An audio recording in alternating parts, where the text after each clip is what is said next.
Bom dia a todos. Que o Mestre Jesus nos envolva em seu inefável amor e nos ajude a conduzir esse trabalho, cujo tema é tão belo e nos remete totalmente ao Mestre Jesus e aos seus ensinamentos, que é a consciência do amor. Por que esse tema, consciência do amor, nos remete tanto ao Mestre Jesus? Porque a consciência do amor está dentro da missão de Jesus junto ao Pai, junto a Deus, onde Jesus assumiu a missão de despertar a humanidade terrestre para o amor, a essência de toda a criação. E como que o Mestre Jesus fez isso? Ele se fez exemplo de brandura, de humildade, de afabilidade, de doçura, de paciência. Ele fez isso para que a gente sentisse que o amor é energia para manter a vida em todo o seu potencial. Ele fez isso para nos mostrar que é através do amor que se tem o poder da transformação. E para isso ele nos deixou o maior mandamento: amar a Deus acima de todas as coisas e ao próximo como si mesmo. E essas lições de amor do Mestre Jesus estão aonde? Estão contidas aonde? No Evangelho. O Evangelho é um tratado que dispõe a cada um de nós as riquezas morais que representam os talentos divinos para essa transformação moral. E essas riquezas morais, elas são desdobramento do amor.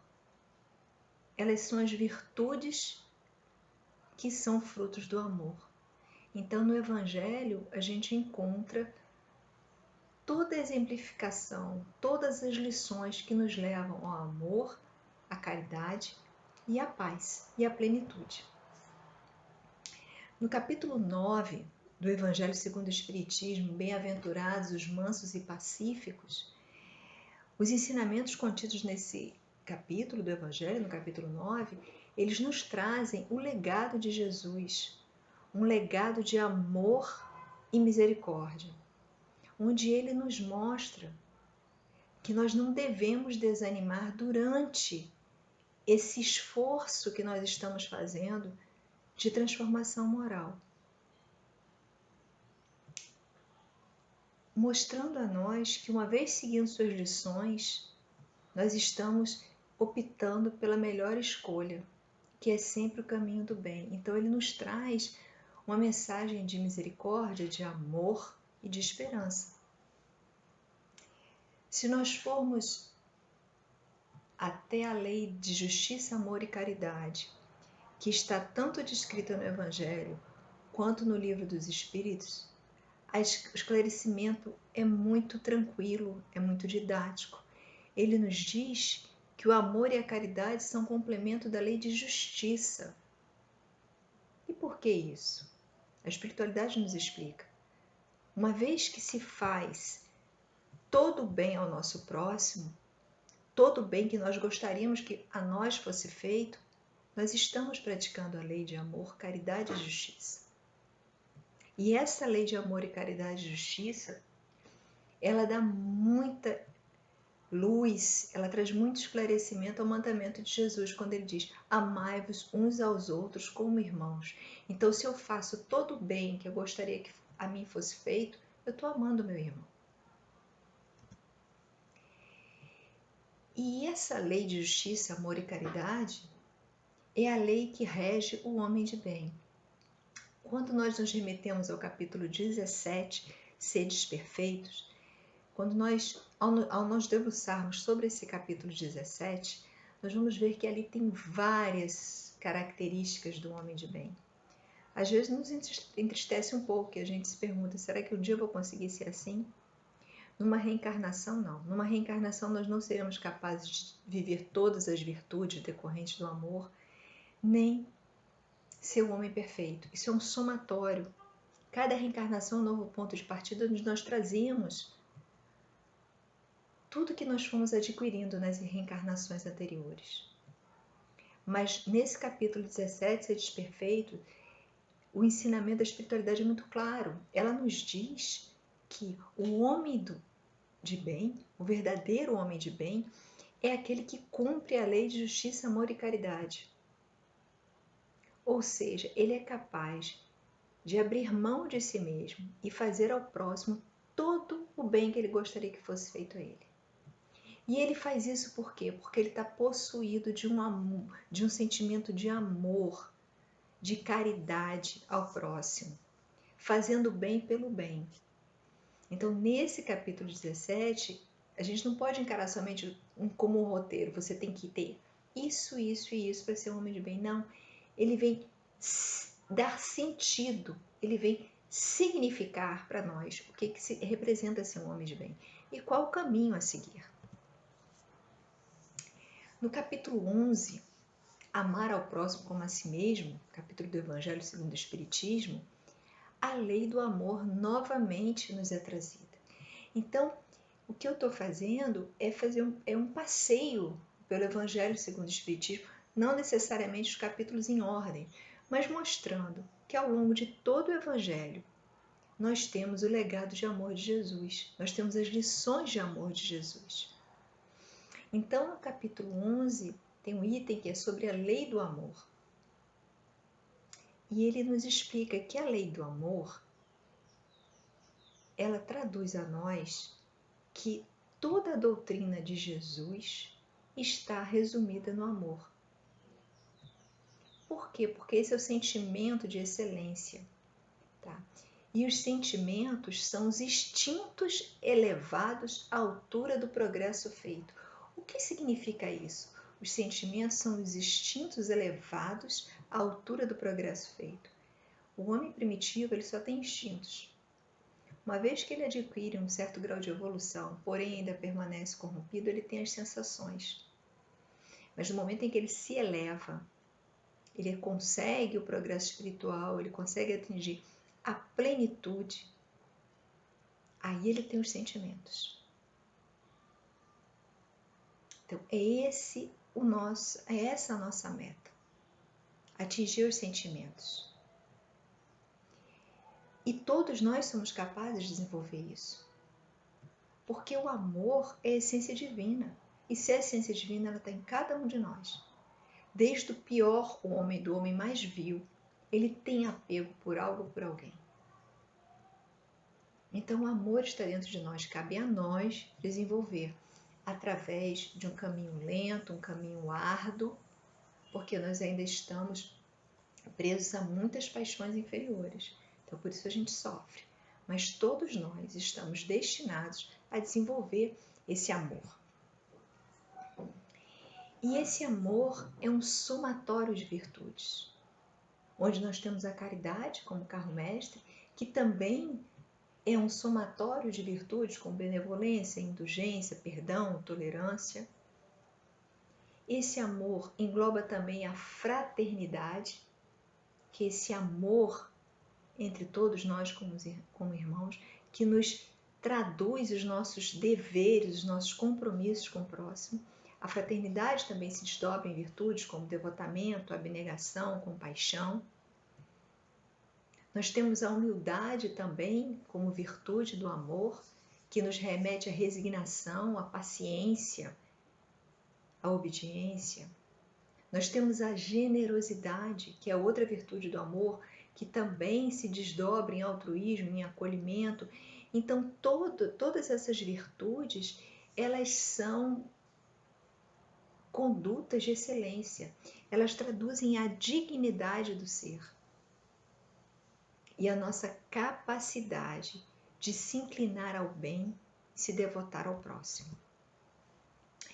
Aí Dona Joana de Anjos nos recorda o amor de Jesus no livro Momentos de Consciência, onde ela nos lembra que Jesus nos disse que amar a Deus acima de todas as coisas e ao próximo como a si mesmo é o maior mandamento.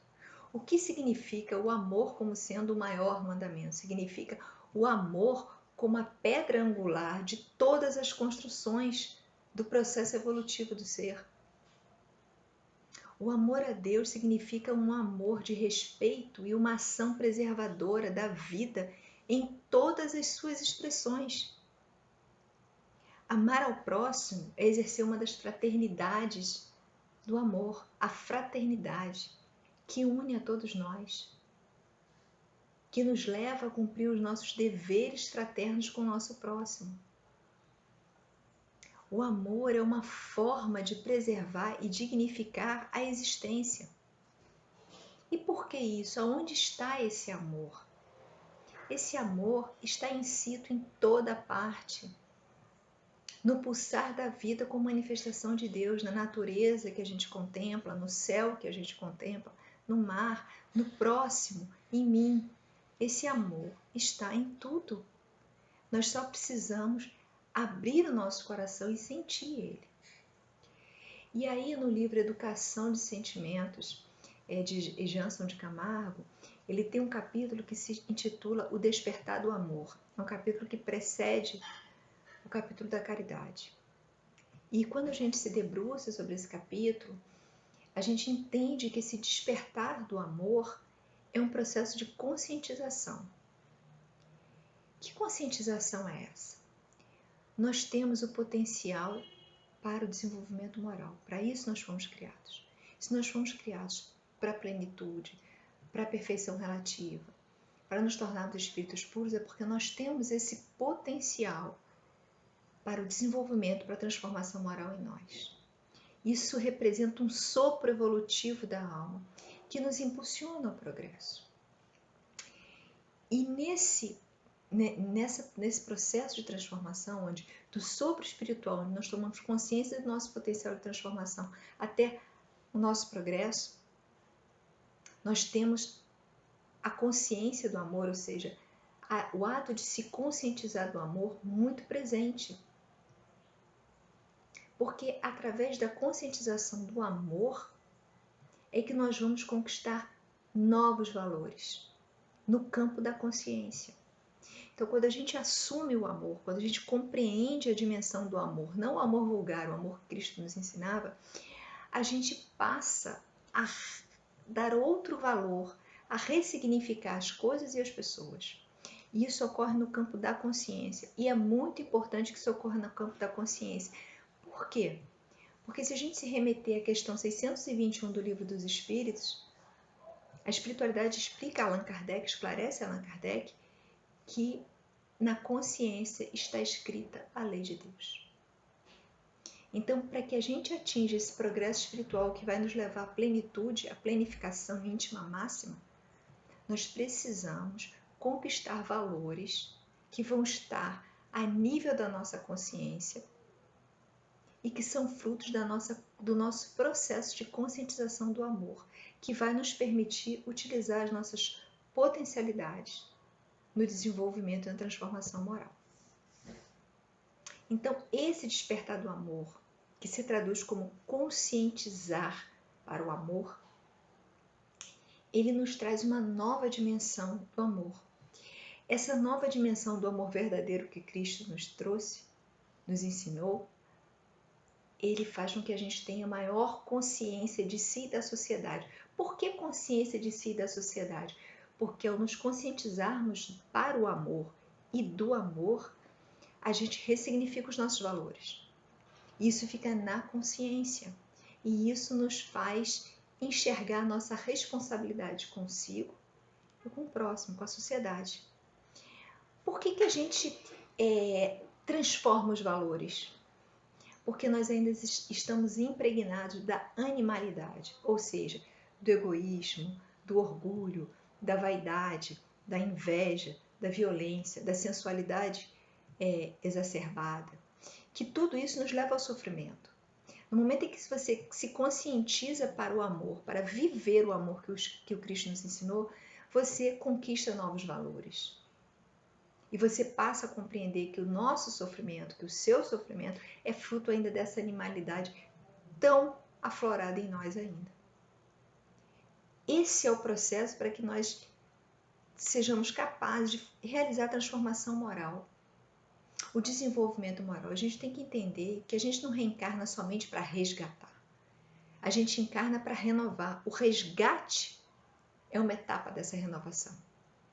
E é essa renovação espiritual, com base no amor, que vai nos levar à plenitude. Ou seja, vai nos levar à comunhão com Deus. Sendo que isso só pode ser construído com base no amor que Jesus nos ensinou. Um amor que nos leva à compaixão e ao perdão. A compaixão é extremamente importante, porque a compaixão é um sentimento piedoso. E lá na frente, Jesus fala da piedade no Evangelho. Ele é um sentimento piedoso que nos remete à empatia, à simpatia e à alteridade com o próximo.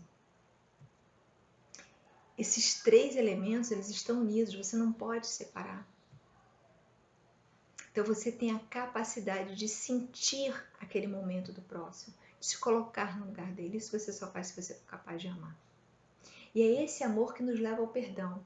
E a nossa grande dificuldade de achar que nós não conseguimos perdoar é porque a gente atrela o perdão ao esquecimento. O perdão, ele na verdade é a sua capacidade de ressignificar aquela dor. Alguém que entristeceu você, alguém que te fez sofrer, você ressignificar, o que não significa você assumir a culpa para conseguir perdoar. Nós somos capazes agora, adultos, de nos lembrar de episódios da nossa infância, da nossa juventude, da nossa adolescência, onde a gente teve muita raiva dos nossos pais porque fizeram alguma proibição, porque brigaram com a gente.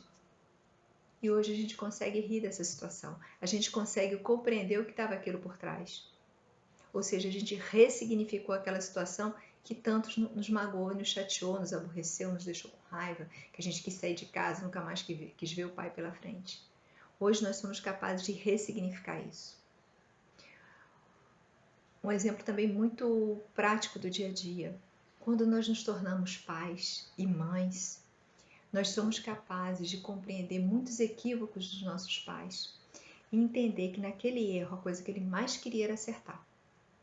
Isso é ressignificar. Isso é uma forma de perdão. Então, o perdão não está no esquecimento, não deixa para lá. Eu deixo para lá, mas eu não quero falar com ele. Não, você ressignificar. Ressignificar uma mentira, ressignificar uma traição, ressignificar uma agressão. A gente precisa fazer isso. Mas isso a gente só verdadeiramente consegue fazer se a gente compreender o amor. Se a gente conseguir entender o que esse amor nos traz. Esse amor nos remete a muitas coisas boas que nos levam à paz, mas que a gente ainda não consegue sentir. O perdão nos leva à compreensão. O perdão nos leva ao arrependimento edificante. Aquele arrependimento que não nos faz ficar preso ao passado. A gente, quando olha para o passado, a gente olha ele como uma fonte de lição. A gente não se prende a ele por uma culpa. A gente se prende a ele, o arrependimento edificante nos mostra os nossos enganos e nos prende a ele somente pela ânsia de corrigir, pela ânsia de enxergar em cada oportunidade uma oportunidade de corrigenda daquele engano. E é esse arrependimento edificante que move, que nos impulsiona a querer corrigir, é que nos leva ao reabilitamento, nos leva ao refazimento e nos renova espiritualmente. E isso tudo em conjunto nos permite o progresso. O progresso que nos conduz à perfeição relativa, que nos põe em comunhão com o Pai. E a gente falou de compaixão, né? Esse sentimento que nos remete à simpatia, à empatia e à alteridade com o próximo. E aí no capítulo 10, Bem-aventurados são os misericordiosos, em Mateus, capítulo 7, versículos 1 a 2, ele nos fala sobre a compaixão, no momento em que ele diz que nós não devemos julgar o irmão. Então ele nos diz, não julgueis a fim de não seres julgados, porquanto sereis julgados conforme houverdes julgados. Empregar-se-á convosco a mesma medida que vos tenhais servido para com os outros. Então, muitas vezes nós julgamos o outro, nós nos achamos no direito de acusar o próximo. Muitas vezes por vaidade, numa tentativa de se colocar acima daquele, olha, eu não faço isso, você não faz isso, mas pode fazer outra coisa tão grave quanto ou até pior. Então, no momento em que você não julga, que você tenta compreender, não é justificar, é compreender o que está por trás daquela atitude, você está tendo compaixão. Você está tendo compaixão pelo próximo. outra lição de amor, outra explicação sobre esse processo de consciência do amor, nós podemos encontrar em Paulo, na sua primeira epístola aos Coríntios, capítulo 13, versículo 1 a 7. Também está muito bem descrito no Evangelho por Emmanuel, a carta de Paulo. Então, nesse capítulo que ele se remete à primeira epístola aos Coríntios, Paulo fala sobre a excelência da caridade. E quando ele começa a falar sobre a excelência da caridade, ele traz a caridade como representante do verdadeiro amor. Ou seja, o amor, o verdadeiro amor que Cristo nos ensinou, ele tem por base a caridade. Por quê? Porque essa caridade que sustenta o amor puro é que é capaz de exceder e superar todas as outras coisas, de nos dar resignação, de nos dar benevolência, de nos dar indulgência, tolerância, paciência, perdão, obediência. É um mecanismo que nós temos de ajustar o nosso próprio coração à lei de amor de Deus. E qual é o objetivo de ajustar o nosso coração à lei de amor, à lei divina de Deus? É porque através da nossa redenção, nós somos capazes de contribuir para a redenção do mundo. Nós somos capazes de expandir esse amor ao mundo. No momento, eu sozinha não consigo levar a redenção da humanidade, mas eu, promovendo a minha redenção, eu consigo expandir esse amor ao próximo e ele faz a parte dele e assim por vai. E assim por diante. Se por acaso esbarrar esse amor no irmão que ainda não esteja capaz de expandir esse amor, é um irmão ainda na retaguarda, a gente auxilia ele, a gente não deixa ele no meio do caminho. Porque por pouco que ele seja capaz de expandir, ele vai expandir amor. Então, em nome da caridade, toda paciência tem que ser edificante e paciente. Então, acolher esse irmão que ainda não está sendo capaz de expandir muito o amor é a caridade, é praticar benevolência, é ter paciência. Dessa forma, você realmente promove uma transformação edificante. E aonde a gente encontra as explicações sobre isso também, além de na primeira carta aos Coríntios de Paulo, capítulo 13, versículo 1 a 7, a gente também encontra no capítulo 9 do Evangelho segundo o Espiritismo, o capítulo que discorre sobre bem-aventurados aqueles que são brandos e pacíficos. Nesse capítulo, a gente percebe que Jesus faz da brandura, da moderação, da mansuetude, da afabilidade, da doçura e da paciência uma lei. Por que que isso é uma lei? Porque se para eu praticar a caridade, que é a base do amor, eu tenho que ter benevolência, ou seja, eu tenho que agir com bondade, com afeto e estima a todos, ou seja, a benevolência é fruto do meu amor ao próximo. Isso é uma lei. Então, mansuetude, afabilidade, doçura, paciência é uma lei, é a lei do amor, que nos faz agir com amabilidade e a fraternidade, ou seja, pondo o amor em ação e sendo fraterno, exercendo os meus deveres com o próximo. E isso eu faço através da obediência e da resignação. Obediência que é o consentimento da nossa razão. É o que está inscrito na nossa consciência. E a resignação é o consentimento do coração, o consentimento do amor, da doação, de você abrir mão de si mesmo em prol do outro, ou seja, de você ter perdão, de você ressignificar aquela situação, tendo misericórdia. É isso que esse capítulo belíssimo nos traz. E aí, se a gente for, já que a gente fez um resumo desse capítulo 9 e finalizou em perdão e misericórdia, a gente pode ir ao capítulo 10 do Evangelho segundo o Espiritismo, que nos fala sobre bem-aventurados que são misericordiosos. Nós precisamos ser misericordiosos para que nós tenhamos misericórdia, para que quando for preciso, e nos é preciso sempre, a misericórdia divina, nós sermos capazes de perceber e de recebê-lo. Isso se dá através do perdão. Porque é perdoando que se é perdoado. Por que que eu me acho no direito de pedir perdão a Deus, pedir perdão ao próximo, se eu não perdoei o meu irmão de jornada que me magoou em algum momento? Se eu não tive a capacidade de ressignificar aquela atitude? Jesus nos disse, não vos digo que perdoeis até 7 vezes, mas 70 vezes 7. Isso está em Mateus, capítulo 18, versículo 15, 21 e 22. Então, nesse capítulo, bem-aventurados são que são os que são misericordiosos, ele nos reforça a necessidade do perdão. E para perdoar, nós temos que ser caridosos. E a misericórdia é o complemento da brandura. E no capítulo 9, fica bem claro para nós que brandura, mansuetude, afabilidade, doçura, paciência, nos ajudam a exercitar a benevolência, portanto é uma lei, é a lei do amor, está inscrita, faz parte, é intrínseca a lei do amor, a doçura, a afabilidade. E é essa misericórdia que é um complemento da doçura, porque você não pode ser misericordioso se você não amar, se você não tiver doçura pelo seu próximo. É isso que vai nos levar ao esquecimento das ofensas no sentido do perdão, no sentido da ressignificação, onde nós seremos capazes de ensinar aos nossos irmãos de jornada o esquecimento de si mesmo.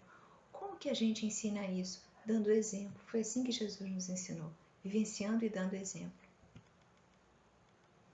Então, ainda no capítulo 10, bem-aventurado são os misericordiosos, eles nos explicam sobre a caridade moral, os espíritos superiores nos explicam sobre a caridade moral. Então, no Evangelho, a gente consegue tirar uma definição muito clara, como também no Livro dos Espíritos, sobre a caridade moral.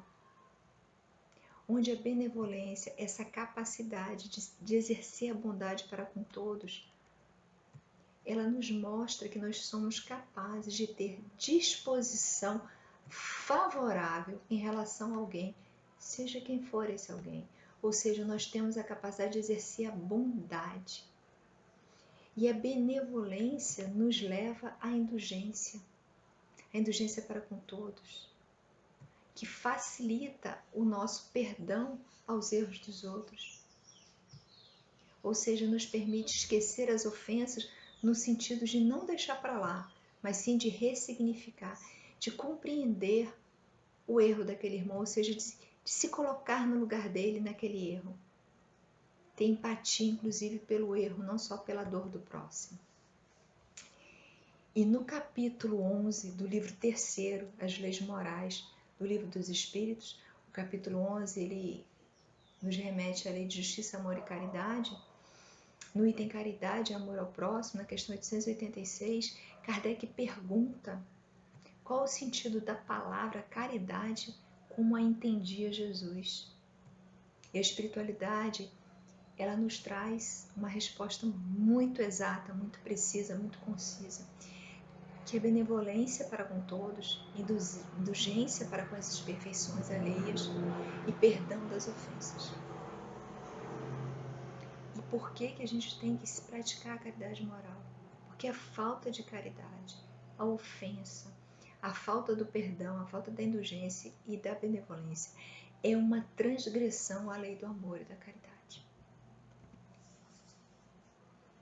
E aí, retornando ao capítulo 10, a gente pode recordar que José, o espírito protetor, em 1863, Bordeaux, ele nos trouxe uma mensagem onde ele dizia: sede indulgentes, meus amigos, pois a indulgência atrai, a calma reergue, ao passo que o rigor desencoraja,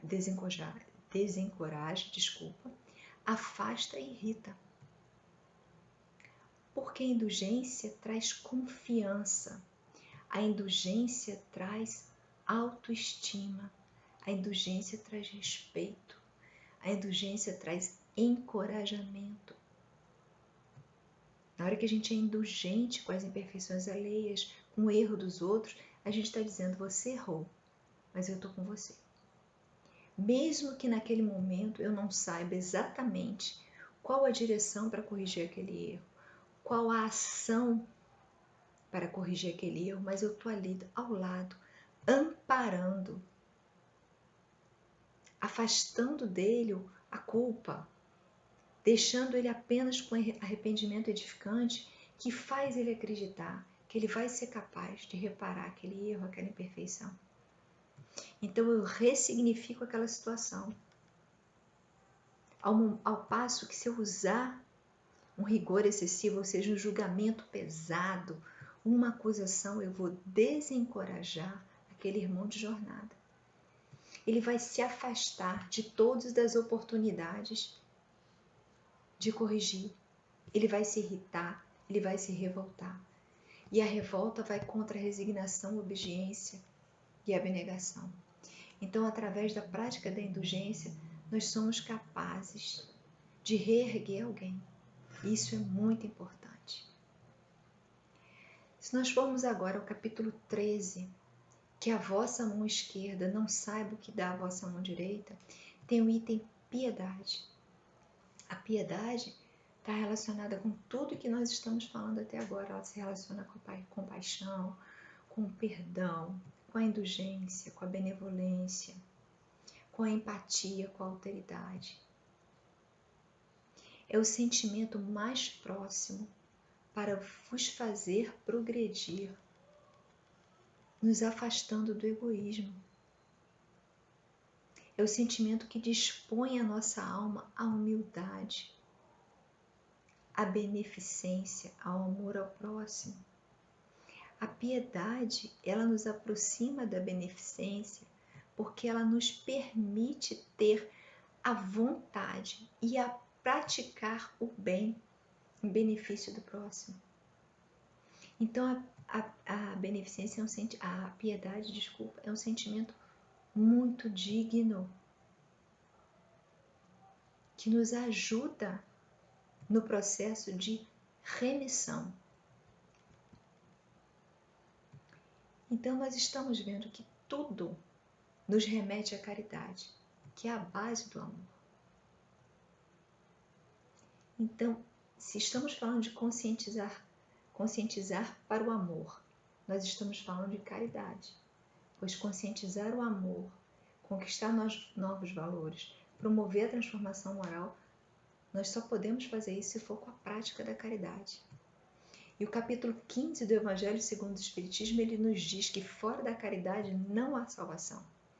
E que toda a moral de Jesus se resume na caridade e na humildade, que são virtudes decorrentes do amor. Ou seja, virtude, tudo que se pratica em prol do bem. Ou seja, fora da caridade não há salvação. É um convite para o amai-vos uns aos outros. Ou seja, pratique as virtudes do amor. Você tem um laço muito forte que une os seres bons e caridosos ao encontrarás a paz e a felicidade. Ser bom e caridoso nos conduz à plenitude. Plenitude, plenificação máxima significa paz e felicidade. Então, nós temos que entender que a caridade emana do próprio Criador, emana de Deus. A caridade nos traduz o devotamento ao próximo. E se nós somos capazes de exercer esse devotamento ao próximo, é porque nós estamos na escala de evolução espiritual, a rota principal que nos conduz a Deus, a qual todos nós estamos fadados. Então, a comunhão com Deus nos espera. E aí, voltando agora ao capítulo 12, amai os vossos inimigos, aqui é o sacrifício mais agradável a Deus. Porque é mais tranquilo exercer a caridade com o irmão de jornada, com alguém que a gente ama, ou uma pessoa com a qual nós não vivemos nenhuma situação desagradável. Agora, praticar a caridade com aquele irmão que nos fere, aquele irmão ao qual nós ferimos e que hoje em dia nos fere, Essa caridade é que tem que regular a conduta de todos os homens e que é a mais difícil. Mas amai os vossos inimigos não é ter por eles simpatia, gostar, carinho, querer que ele esteja conosco, partilhando um momento agradável. Não. É não fazer a esse inimigo o que você não gostaria que fosse feito a você. É você capaz de dizer assim, nossa, esse sofrimento está muito grande em mim, mas eu não desejo ele a ninguém, nem ao meu pior inimigo. Quando isso sai do seu coração, isso está já escrito na sua consciência, você está sendo capaz de amar ao seu inimigo. Você está sendo capaz de praticar o sacrifício mais agradável a Deus. No momento em que nós formos capazes de amar os nossos inimigos, mas o amor no sentido que o Cristo nos ensinou, nós vamos perceber que as dissensões irão desaparecer. Os duelos, as guerras, as disputas, a violência irá diminuir. Esses ensinamentos estão muito bem descritos no capítulo 12, Amai os vossos inimigos, na mensagem trazida por Francisco Xavier em 1861 em Bordeaux. Dona Joana de Anjos, no livro O Amor Imbatível, Amor, é um livro muito bonito, onde ela discorre sobre o amor totalmente baseada no Evangelho de Cristo, no amor que Cristo vivenciou e nos trouxe. Ela nos diz que o amor tem sido o grande modificador da cultura e da civilização. Embora ainda remaneçam costumes bárbaros que facultam a eclosão de tormentos emocionais complexos. Quando Dona Joana nos traz essa afirmativa sobre o amor que Jesus nos ensinou, sobre essa excelência do amor, sobre o amor como sentimento supremo, a gente pode se remeter a algumas personalidades e fatos que ocorreram e que realmente modificaram a cultura e a civilização. Toda a vida de Mahatma Gandhi é um exemplo de um homem que exerceu o amor e que modificou a cultura e a civilização. Vamos nos lembrar daquele episódio da China em 1989, onde a Praça da Paz em Pequim virou um cenário de guerra, onde num dia ensolarado, onde vários estudantes se manifestavam contra o governo, tanques avançaram em direção à população e esses tanques passaram por cima de carros e pessoas. E no dia seguinte, 30 tanques do exército enfileirados e um único rapaz, carregando 2 pequenas sacolas, se postou diante desse tanque, desse primeiro tanque, e não deixou o tanque passar. E o comandante daquele tanque não teve coragem de avançar sobre aquele homem. No dia anterior, houve um massacre. Pessoas foram esmagadas por tanques do exército. E naquele dia, um único homem, exercendo a sua essência divina, exercendo o amor, ele conseguiu parar. Ele, na sua autoridade moral, ele não permitiu que um comandante, que poderia ter passado por cima dele, pois tinha permissão do governo para isso, permissão oficial, ele não conseguiu. Quando ele desviava, o rapaz se postava novamente à frente ao tanque. A ponto desse rapaz subir ao tanque e falar com este comandante. Depois, ele sumiu. Esse rapaz, ninguém sabe dele. Mas a grandiosidade da sua atitude foi um grande modificador da cultura. O mundo não ficou impassivo diante disso. Pelo contrário, isso é lembrado até hoje, 21 anos depois. A autoridade moral baseada no amor desse rapaz. No amor à vida. No amor à criação. Porque este rapaz com certeza já entendia Que onde está o amor? O amor está insito em tudo que manifesta a criação de Deus. O amor é substância criadora e mantenedora do universo, mantenedora da vida, porque ele é emanação do Criador, ele é essência divina. Ele é o tesouro que quanto mais se divide, mais se multiplica e se enriquece à medida que se reparte. Então eu posso repartir o amor com o meu inimigo, quando eu não desejo mal a ele. Quando, se eu perceber que de alguma forma eu posso socorrê-lo, eu vou socorrer, mas deixando de lado o meu orgulho, a minha vaidade, para dizer, tá vendo como eu sou nobre? Ele me fez sofrer e eu estou aqui o ajudando. Não, não é isso que Deus espera da gente. Ele não quer esse reconhecimento. Ele quer somente que a gente pratique o amor. E nesse momento eu estou repartindo o amor com alguém. Eu estou compartilhando o amor, eu estou fazendo a expansão do amor, que vai levar à remissão da humanidade. Eu faço, você faz, ele faz, e a gente vai expandindo esse amor. Por que que o amor é imbatível, né? O título do livro é Amor, Imbatível Amor. Por quê? Porque ele sempre triunfa sobre todas as vicissitudes, ciladas e maldade. Mesmo que a gente não acredite ou que a gente não consiga ver isso, porque se propaga tanto a violência, tanta maldade, tanta corrupção, tanta desonestidade, que a gente pergunta onde está o amor. O amor está tão presente no nosso planeta agora, nesse momento que nós estamos vivendo. Ah, mas eu estou impossibilitado de fazer algo em prol daquele que sofre, em fazer uma doação, em socorrer alguém. Você é capaz de orar pelas pessoas que sofrem no planeta. Irmãos que a gente nem sabe a face, que a gente nunca viu. Sejam eles que estejam sendo acometidos pela pandemia, sejam eles que estão sendo acometidos por outras doenças, sejam aqueles nossos irmãos que não estão doentes fisicamente, mas espiritualmente estão doentes.